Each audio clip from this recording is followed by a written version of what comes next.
آج کے دور میں فیشن صرف ظاہری خوبصورتی تک محدود نہیں رہا، بلکہ یہ ایک ایسا رجحان بن چکا ہے جو نوجوانوں کی زندگی میں بے پردگی اور گناہوں کو بڑھا رہا ہے۔ یہ غلط فیشن ہمیں اسلام کے اخلاقی اصولوں سے دور لے جا رہا ہے، جو کہ پردے اور شرافت کی حفاظت کا حکم دیتا ہے۔ Fashion without limits leads to moral corruption and loss of dignity. حد سے زیادہ فیشن اخلاقی بگاڑ اور عزت کی کمی کا باعث بنتا ہے۔ ہمیں چاہیے کہ ہم اپنے لباس اور رویے میں اعتدال اختیار کریں تاکہ اللہ کے احکام کا خیال رکھا جائے اور دوسرے کے لیے مثال بنے۔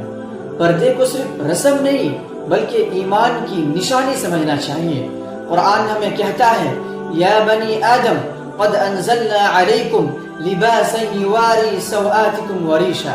اے آدم کے بیٹے، ہم نے تمہارے لیے لباس نازل کیا ہے جو تمہارے شرمگاہوں کو چھپاتا ہے۔ جب ہم اپنی عفت اور پاکیزگی کو چھوڑ دیتے ہیں تو نہ صرف ہم خود کو نقصان پہنچاتے ہیں بلکہ ہم اپنی قوم کو بھی نقصان پہنچاتے ہیں۔ یہ غلط فیشن ہمارے معاشرتی اقدار کو ختم کر دیتا ہے اور نوجوانوں کے دلوں میں بے حیائی کو فروغ دیتا ہے۔ Modesty is the crown of a believer. It should be preserved at all cost. حیا مومن کا تاج ہے جس کی حفاظت ہر حال میں کرنی چاہیے۔ آئیے ہم سب مل کر اس برائی کے خلاف آواز بلند کریں اور اپنے نوجوانوں کو صحیح راہ پر لے آئیں تاکہ وہ ایک باوقار اور نیک زندگی گزاریں۔